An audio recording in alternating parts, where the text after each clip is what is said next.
Hello, everybody. This is Henry with the Raw Christian Podcast.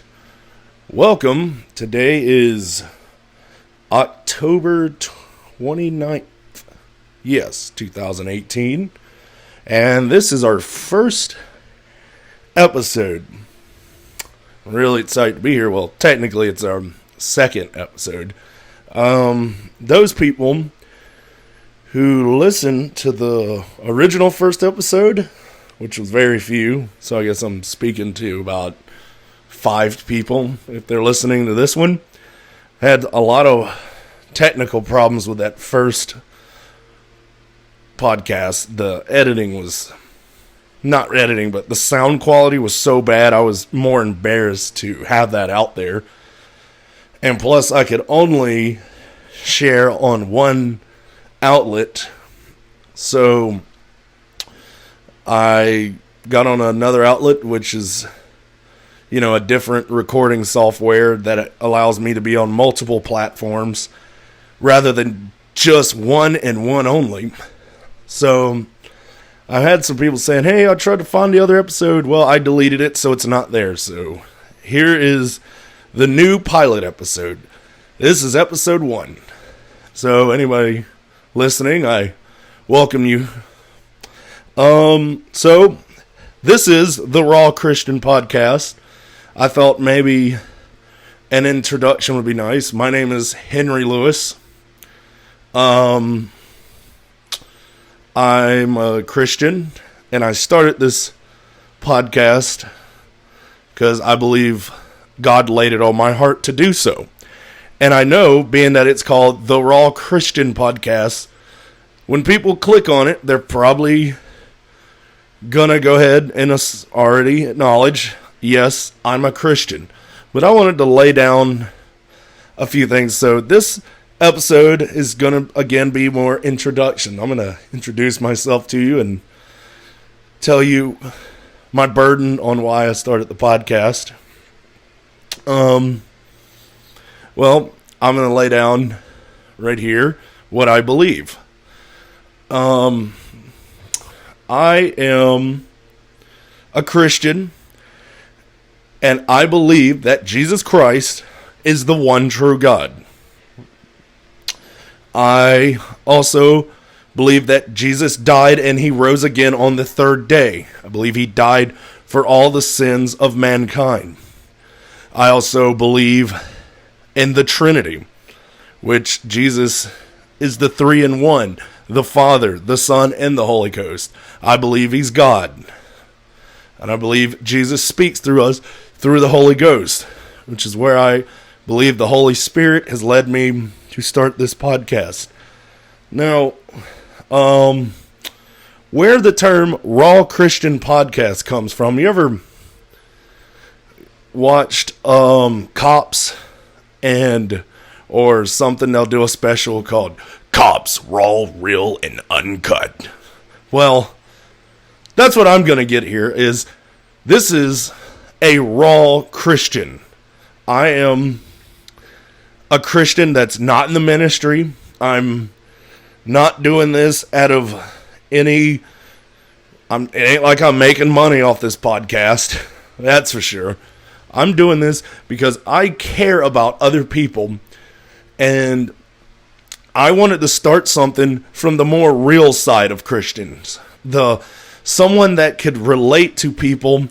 They're out there busting their ass at work, and then I'll basically put it this way. I'm a guy, I'm busting my ass at work. I'm tired.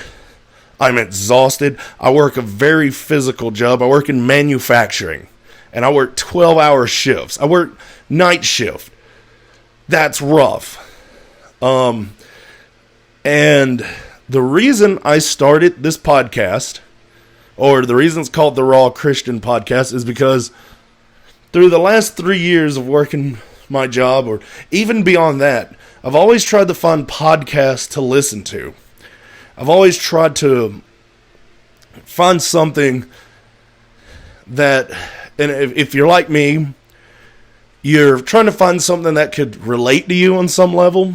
Well, the problem I had was I would listen to some of them, and they were just so cheesy. Now, I found some I do listen to, but I wouldn't say I got some that just pushes it to the edge, that really like pierces through my soul, you know, or something that really catches me or helps me in life. Because to be honest, most people that are probably starting podcasts, they're well, this isn't me bashing all pastors. This is just a statistic I read, but a lot of them are pastors, and a lot of them has been in the ministry.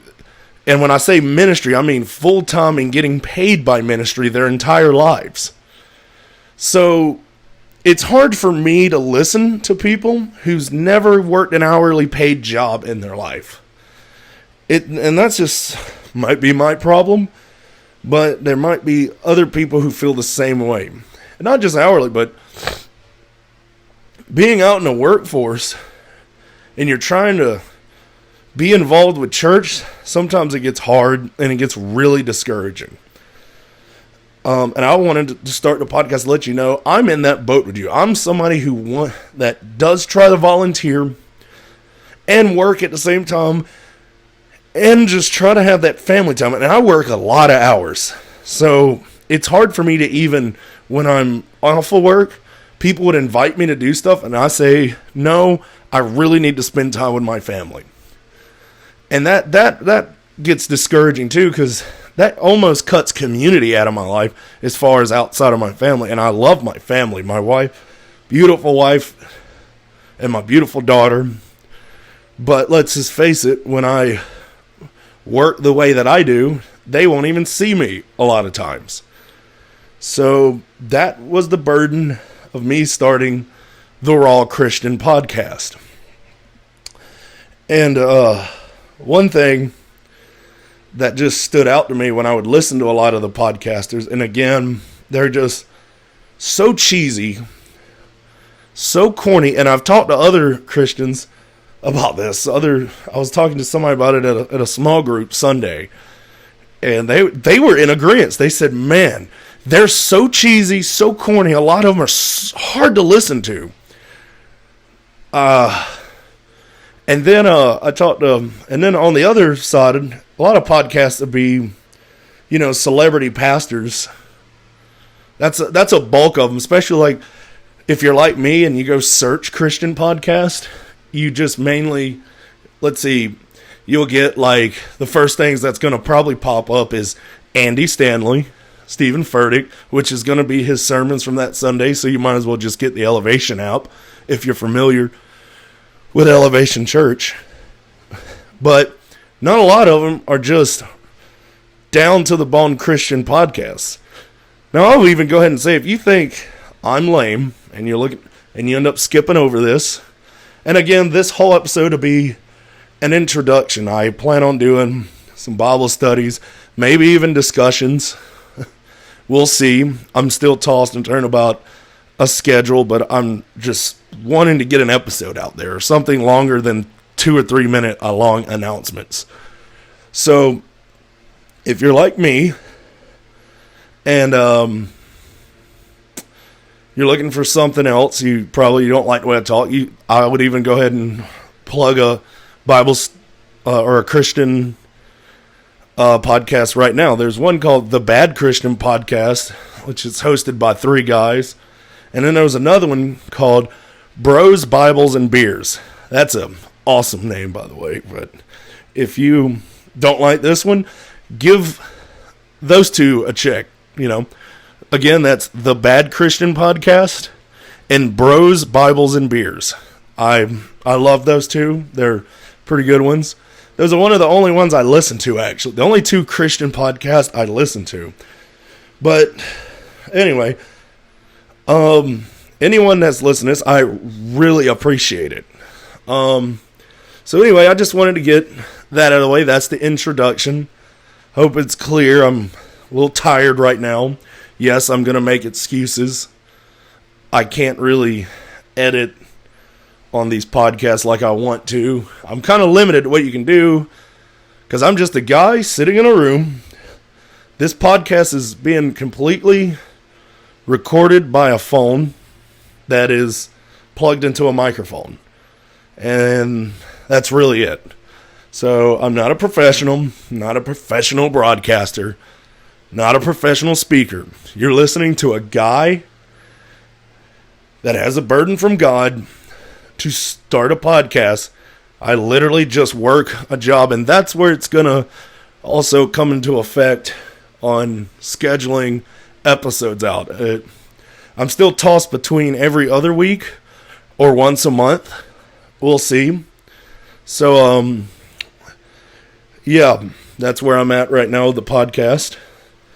So, yeah, God laid it on my heart to start the Raw Christian podcast, and it's funny because I was complaining to somebody, man, I wish I had just a podcast somebody to listen to, and I literally said the words, I wish there's something a little bit more raw and real, and I said that to somebody, and then I was listening to a message from a pastor I was listening to online, and he literally was talking about people complaining about something, and he said, how about quit saying, man, somebody should do that, and you be the one that does it. And I take it as, I was sitting around complaining about, man, I wish somebody would start a podcast that just wasn't so fake and vague and cheesy. And that's when God said to me, why don't you give it a shot? So, here I am. Just Henry Lewis starting a podcast. So, that is the reason why we call it the Raw Christian Podcast. I've planned on being raw, real, and uncut. No holding back.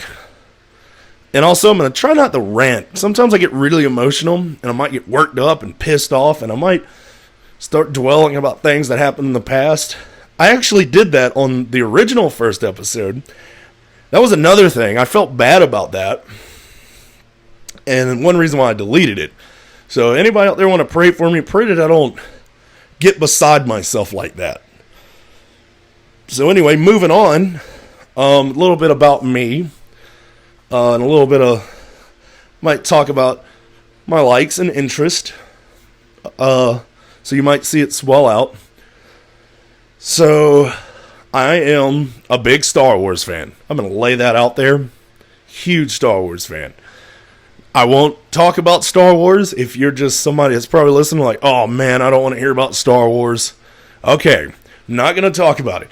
I actually, if I do episodes where I talk about Star Wars or any other things you probably think is a little loserish, I'll make sure to put that right on the episode. It'll be a whole nother episode by itself.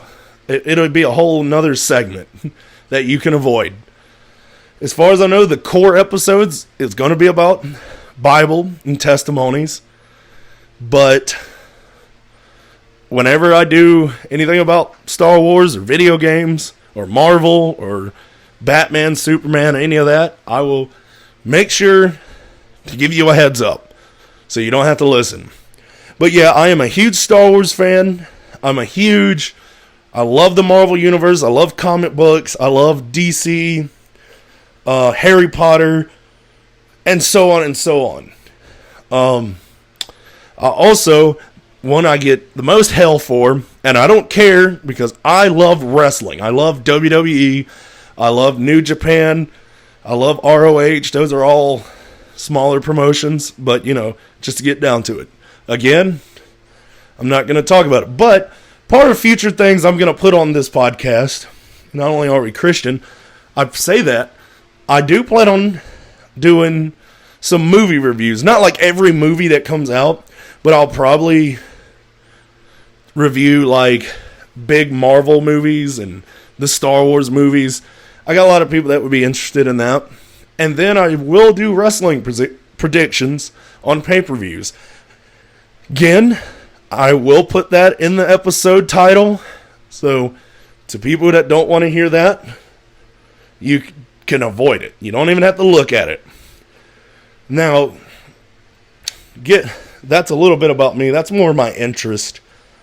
Now to get to about me, I figured I'll share my testimony, and I'll try to be fluent about it.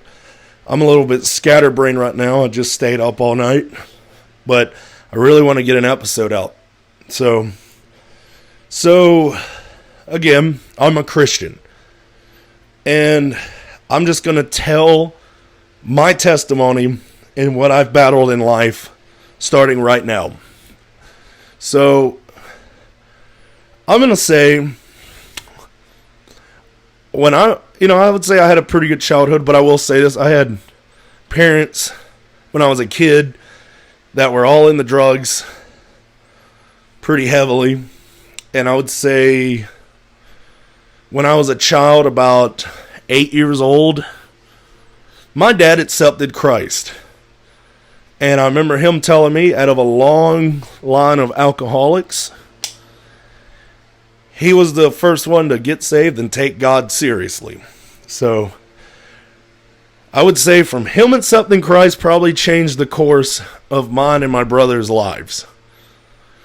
But as we all know, God gave man free will. So we started going to church when I was 8. And from that point on, I would say it was a more traditional church setting. So started when I was 8. And I would say about 13, 14 years old, that's the beginning, what I call rough years, going through adolescence. So I got in school, and all of a sudden, people that were my friends were not my friends anymore. I'm going to say this, I wasn't popular. And some of my friends pretty much shunned me out. They saw that I wasn't a loser. Most the friends I grew up with through childhood were probably on the jock side of life. So I started getting bullied, picked on. Getting roughed up on the bus. It was just a depressing time.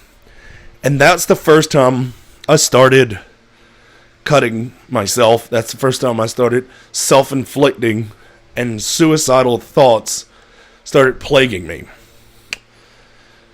That started in 6th grade. And I remember that went on until I switched schools. I ended up switching schools. In about 8th grade, I was in a whole new environment. So I got to reinvent myself. And that's when I started dabbling around with drugs. That's the first time I started smoking weed. First time I started popping pills. And it all seemed like it just happened so instantly with me. It's like the first time I did it, I came to school and everybody talked about how effed up I was that weekend. And I chased that. So instantly it was like, give me those pills. It wasn't even a question like, should I do this? No, I started smoking weed and taking them pills. And so, yeah, I was messing around with Xanax and Oxycontin mostly. And then just smoking weed, trying to get money wherever I could. And I actually started stealing money from my dad to go buy more drugs to pass out at party. Then that's what I became. I was the guy, I started passing out drugs.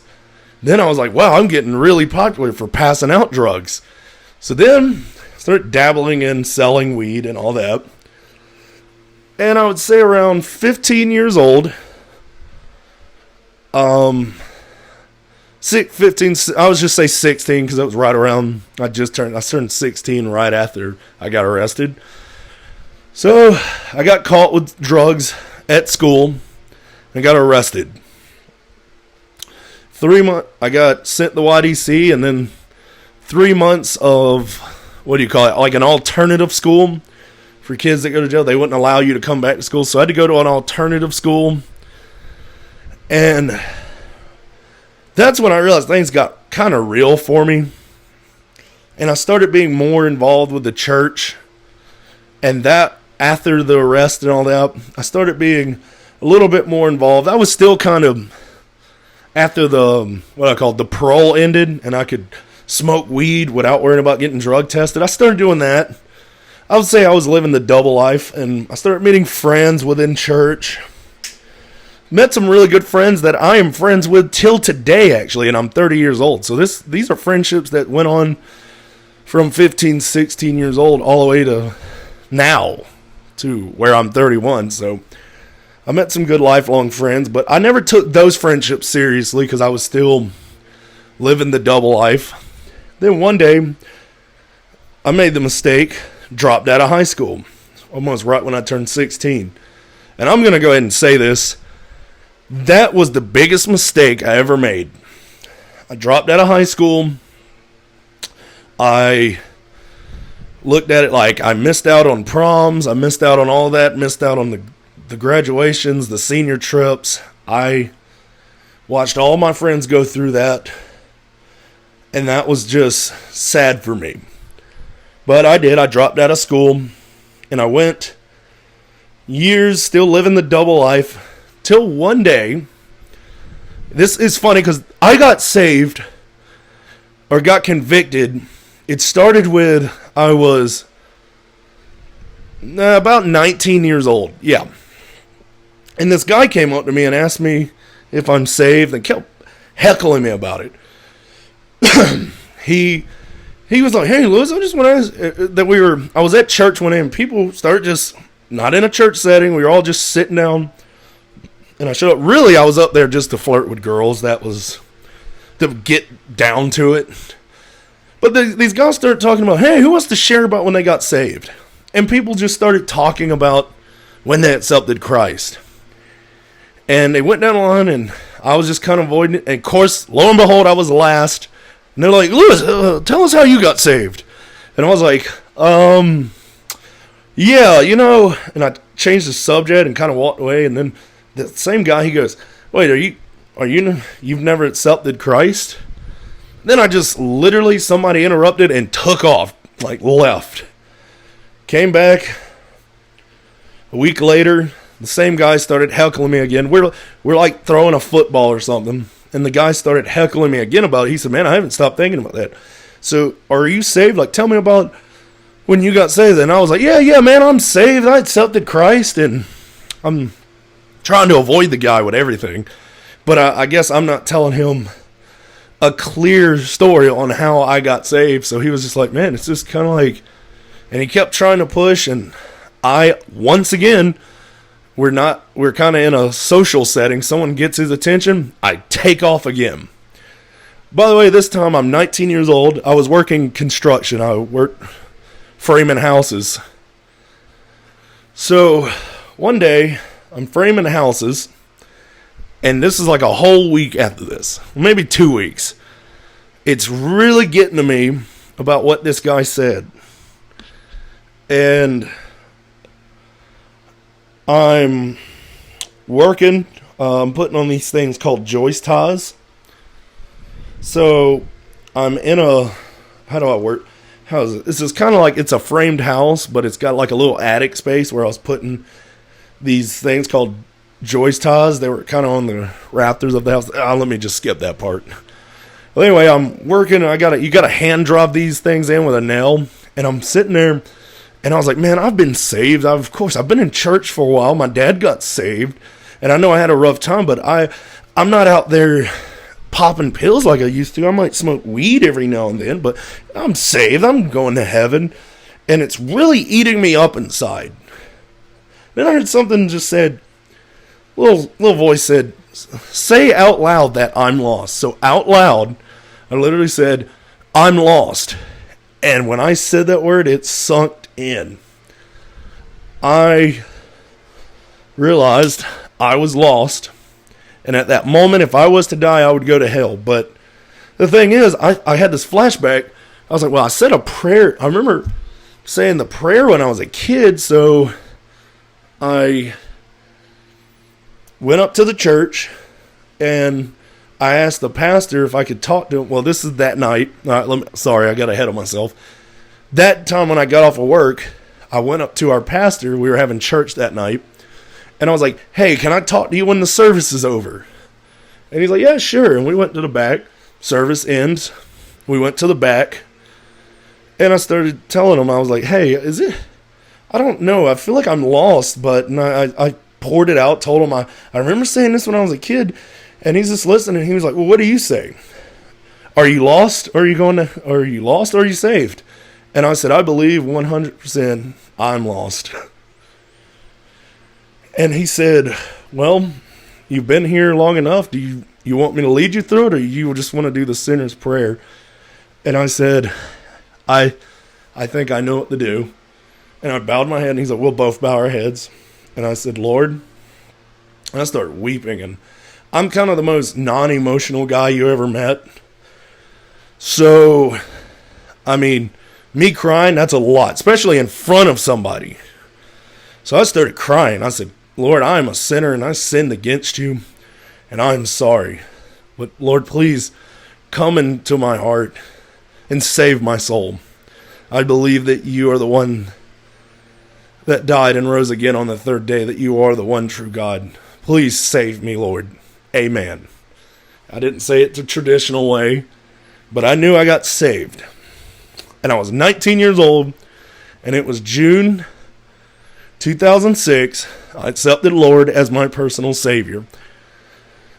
And after that, I kind of cut out a lot of old friends, and I kind of regret how I cut them out. I started volunteering everywhere. I was all in church. I was super excited, pumped up, and I was head on for all things to do with the church. I mean, I was volunteering Sunday mornings, helping out in the teens, doing whatever I could for about 3 months, and this is where the truth sinks in. I always hear stories about people, they get saved, and they served God ever since, and everything was perfect, and they were riding unicorns and on rainbow roads, and shiny, and they had a halo on their head, and they had wings. That wasn't me. Let's just say things started getting real for me after I got saved. I remember the sad thing was, as much the bad stuff I did, it's amazing. Before I was saved, I made it all through high school a virgin. As a guy, that's nearly impossible. I've literally had a couple times where people were throwing themselves at me, and I was so nervous I left. Well, I was in a relationship with a girl, and we went the whole relationship, never had sex. Well, I lost my virginity pretty much after getting saved. And I'm going to be real about this. It's amazing how this started happening after salvation. I feel like the true attack of Satan began. I felt like terrible after that. I think I carried around guilt, not just for me, but for the girl, because me and this girl, we lost our virginities to each other. And it's a great example. I don't care how good of a Christian you are, being alone together just never works. I don't care.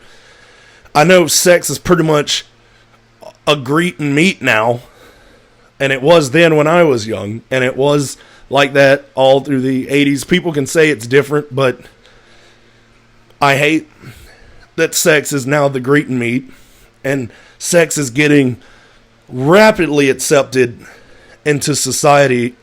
Not just society, that's expected. Lost people are expected to act lost. Can't get mad at somebody if they're lost.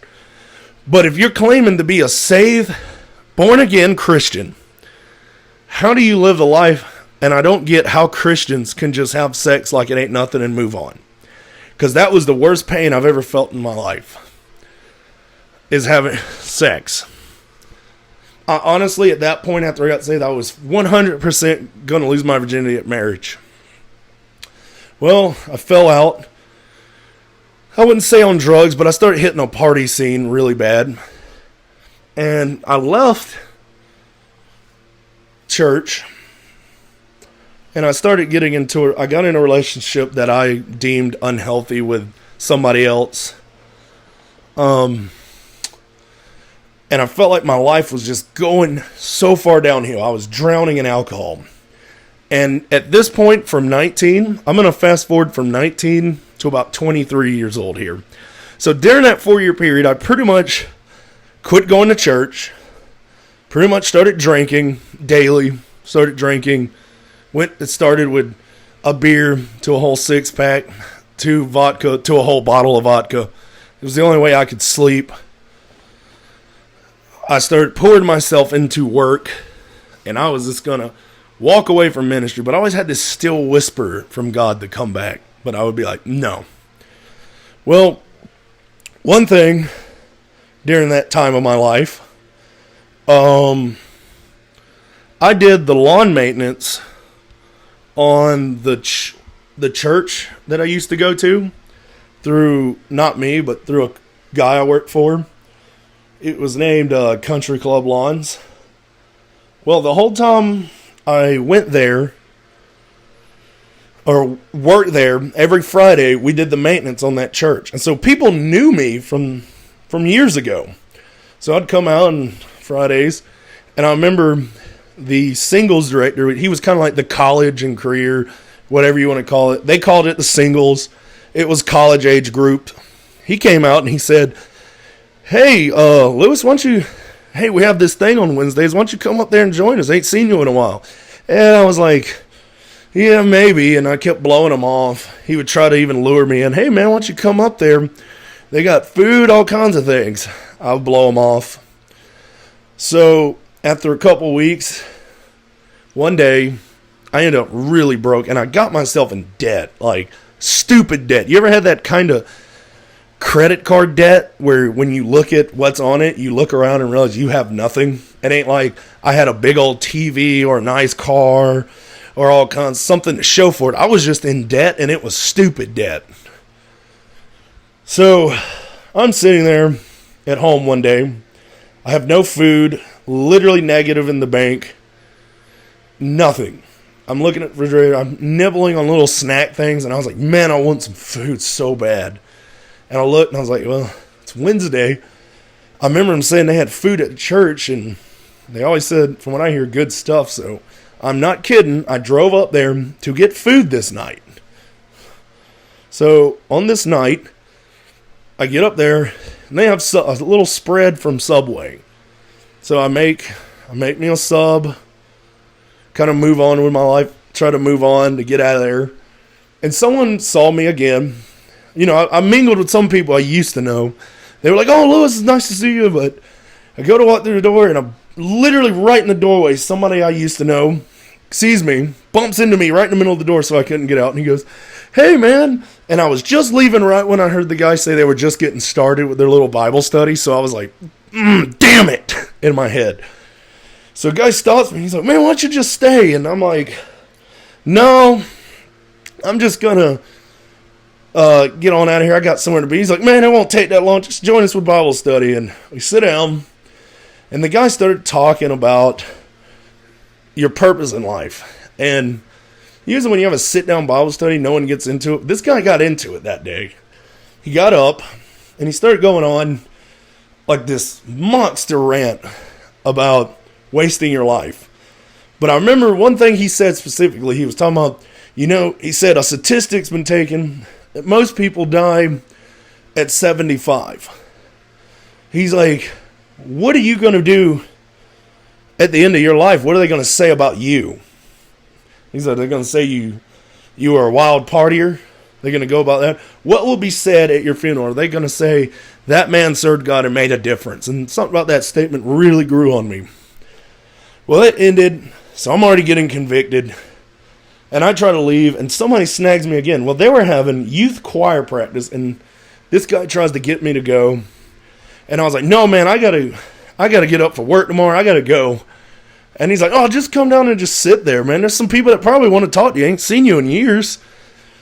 So I kind of get pulled down to the little auditorium where they were practicing.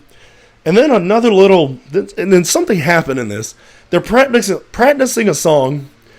And this is a youth choir. And the older people that were there is the people I knew. But I started seeing young teenagers go to the altar weeping. Almost like a little mini church service, but they were practicing songs. And they all started walking. Then all of a sudden, the guy leading the choir just kind of started expounding on that. He said, I'm sensing something happening here, is what he said. So he said, I want to point some people to testify. And he starts pointing at people that I mentally just looked at and you would judge them harshly. And he pointed at one guy, told him to testify, and he literally told a story about, his family kind of being against him being a Christian and abandoning him. He has no family that supports him, and he moved away, and he's talked about how he feels so lonely. And he talks about, there's this one girl, I thought she was this squeaky clean Christian. I'll never forget this. You look at her and you'll be like, oh, her life's squeaky clean, it's perfect, she's walking on sunshine. They get to her, and she's like, at this time, she was probably like 26 or 27. She's weeping, and she's like, look, she says, I have done drugs most of my younger life. She's like, I've slept with guys I can't even count. I've done drugs. And she just went off about her past. And she says, I see a bunch of young girls, and all I care about is don't make the mistakes I make. And what got me is I never saw this girl as the kind of girl that would had that same life. So she kind of had a similar testimony to what I had. And this one guy talked about, another guy stood up, and you would also think, this guy has the most perfect testimony ever. He stood up. He told the story, he said about his dad killing himself on his voicemail. He said, I believe he said his dad called him and told him goodbye, and he said it was his dad that abandoned him when he was 13 years old on Christmas Day. And he said, not only that, but he heard his dad kill himself on a voicemail. That, seeing these three people, and it started showing me this is something raw and real that made me, after I got saved, that made me hate Christians at that point in my life, because I had a problem as I was looking around, and I felt so many people do have this perfect lives. They got saved when they were a kid. And then they just lived a good life, and I felt like I don't relate to any of these people, because when I got saved, I lived 4 or 5 years in alcohol. I lived 4 or 5 years like you would never knew I went to church. But that was like a dagger in my heart. That did something to me. And I'm not lying. I went back to church. They had their scheduled services next Sunday, or that next week, the next day. And I went up there and I went to church. I didn't even look like I was belonging to church. let me put it this way. This church, most of them, they're wearing suits, and the worst dressed person is still probably wearing some khaki pants and a tucked in polo. I show up with jeans, flip-flops, and a t-shirt, and I see an old friend, a guy that used to be on drugs so bad, so rough, and he was so gangster wannabe. He was that white boy gangster. I mean, he was one of the biggest idiots you ever seen. When I see him come walking up and he's got a suit, and he's like, hey, Lewis, I ain't seen it. And again, I ain't seen it in a while. And I looked at him and I said, man, dude, you cleaned up nice since I last seen you. And he tells me about he's preaching and all this. And he's like, hey, you want to sit with me? And I was like, sure. So we start walking. And this is a church, seats about 2,500 people. I was the kind of guy that wanted to be in the back. Well, we're walking. And I was like, man, he's sitting really close. And we sit in the front. The very front row, front and center of the podium. Talk about uncomfortable. Sorry, I got something in my throat. But talk about being uncomfortable, man. So this guy dragged me out to the front row, and I looked at him. I was like, dude, you really going to drag me to the front row? And he's like, oh, man, just don't worry about it. It ain't like he's going to call you out or anything. And he didn't. The pastor didn't. But anyway, music goes through. They follow, I guess, their normal service rituals. The pastor, he starts preaching. Now he's on the floor, and he's walking around preaching. And guess what? Lo and behold, he's preaching on about doing something with your life. And I remember he's going around, and he said, are you just going to be the person that keeps a chair warm your whole life, or are you going to get up and do something? Now, being the worker I am, I don't like being lazy. I'm the guy that always paces around. Right now, as I'm recording this podcast, I'm not sitting in a chair. I'm pacing back and forth in my room. It helps me concentrate. I don't know why. But listening, when he said that, it was like, I gotta do something. And they just so happened to be having college registration, and I signed up for Bible college that night. And just so people know, when I went to Bible college, it was kind of a small Bible college. I didn't go to some great, huge Bible college. So I signed up, and I started Bible college. Literally, from that Thursday night, it was Thursday night, Monday night, I'm starting Bible college. So let me go ahead and put this in perspective. So Tuesday night, I drank myself to sleep with the last bottle of vodka I would ever down. Wednesday night was the first night I slept without a bottle of vodka. And I mean, it was the first time I picked my Bible up was that Wednesday night and read it. My Bible sit on that nightstand so long it was stuck to it. It made a ripping sound when I picked it up, like a click. And I went to sleep without alcohol. Tuesday night I was an alcoholic. That next following Monday I was going to Bible college to learn ministry. And that's when my journey in ministry starts from there. And you know what?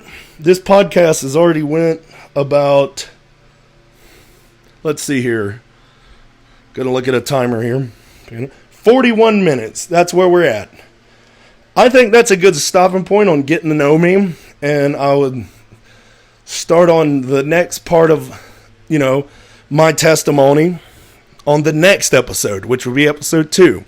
To everyone that's listening up till now, I really appreciate it. Comment, like, share. I'll put this up on Facebook. And till then, this is Henry with the Raw Christian Podcast. You guys have a good one.